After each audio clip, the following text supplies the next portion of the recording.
Oet channel. So today I came with another one informative video regarding Oet letter. So as you know that there are many changes it's happened in Oet letter writing in 2021, maybe from April. So some of you are unaware about the updates. So until 2023 last month we have the same updates. There are no more updates since then.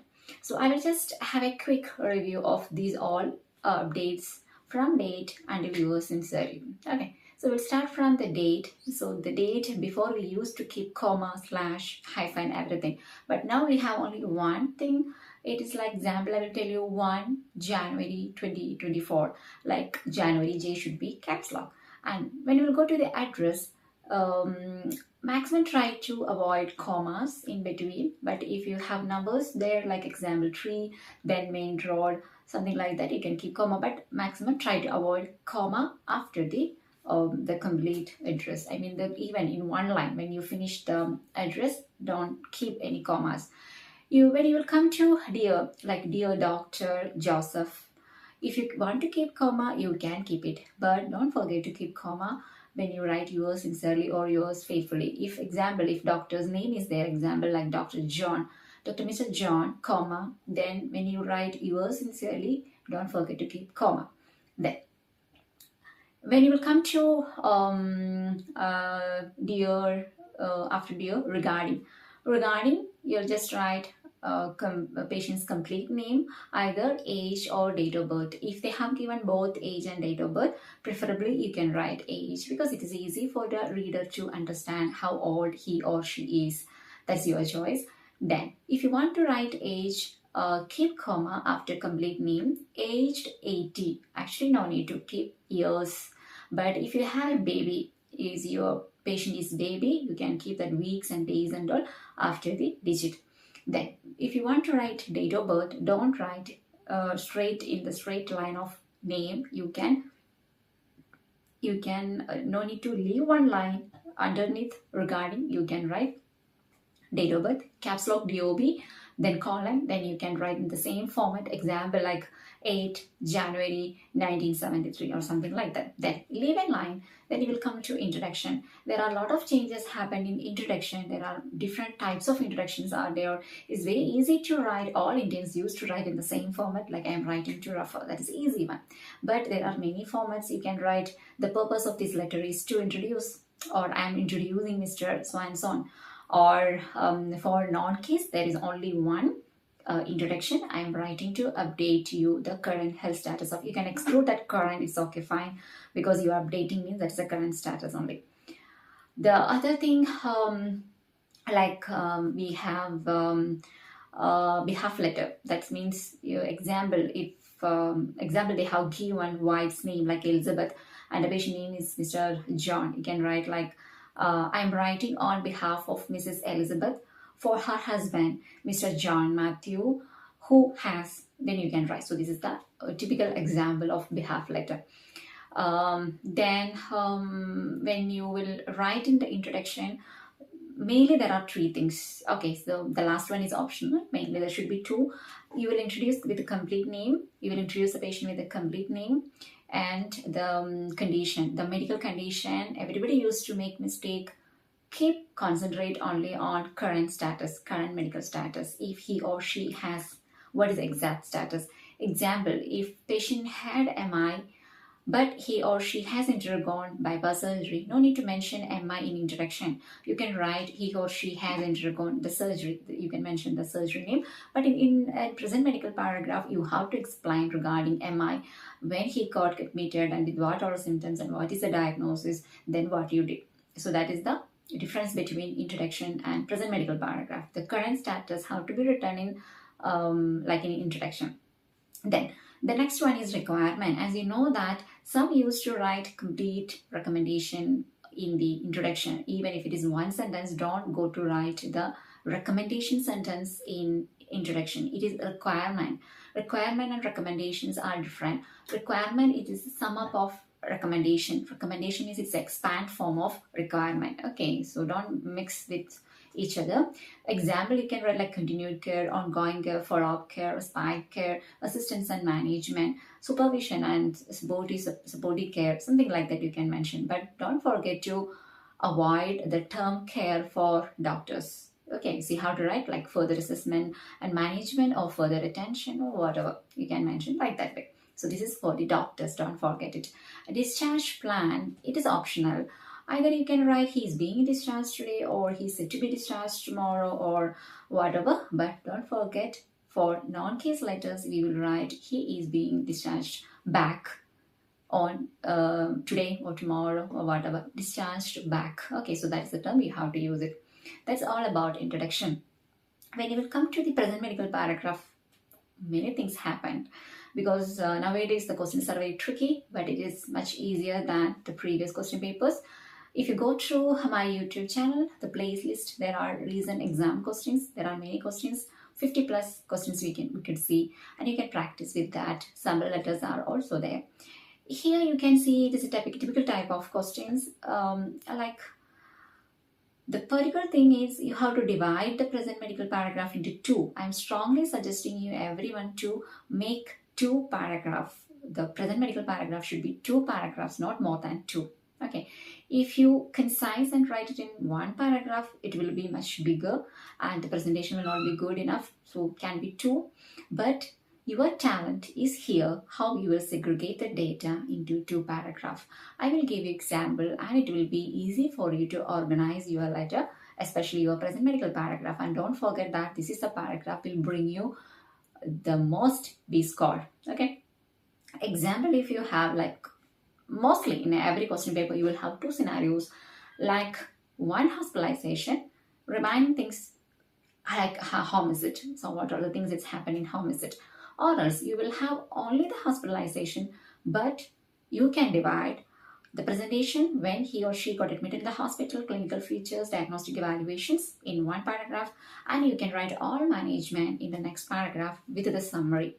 Okay, and if you have like one hospitalization and home visit, all hospitalization can be in one paragraph, and what are things that happen in home visit, you can write it in the second paragraph. Another one more thing, only one thing. There is only one scenarios or the settings. It is in the home visit or it is in the nursing home. Example, in those scenarios, you can write all relevant data in one paragraph, and what is the thing it's happened today, you can write it in the next paragraph. Okay, so these are the techniques you can use how to make some more presentation or how you can modify your letter in a pleasant manner. Okay, and then one more thing, sometimes there will be tricky questions. Something happened today but they have given like very old history. So what you have to do, see whether is it emergency letter or urgent letter to emergency department. If it is like that, start your sentence with it today. What are things is happened today, make it the first paragraph.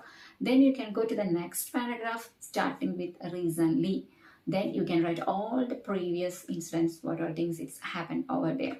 Okay, so this is the common way how you can organize your letter. If you go through my letters, I hope it is easy for you to understand. I didn't make the letters very complex, so just you can go through in that way. It looks like simple, but it is enough for you to get B score. No need. So I mean, some question papers have a very good presentation that everything will be in an order, so you will not get any confusion how to write the sentences. But in most of the letters you could not see any order. It can be like without order, like recent things will be, incidents will be first and the previous one will be in the last. So it will be like a mixed up and you will get a lot of confusion while writing the letter. So don't depend completely upon the question paper. Once if you read the question paper, segregate yourself and have a good idea that what are things that's happened first, gradually what are things that's happened, and what is the current status. Okay, so that is the important thing. Just end up your present medical paragraph with the current status, then add one more sentence. Therefore, further attention from your service is essential for his or her well-being. So just a simple sentence you can add at the end of the present medical paragraphs. It will make a lot of differences in your marks. Then when you will come to the social paragraph, many students have still confusion whether present medical paragraph, after present medical paragraph, where you will write personal history, then again whether you will make another one paragraph for social paragraph or like a past medical or surgical history. So what is the exact thing, typical thing is, after present medical paragraph, we have only two more paragraphs. One is known as social paragraph, and then last one is recommendation paragraph. This social paragraph comprises of your social, that means the personal history as well as past medical and surgical history. Don't split it into two.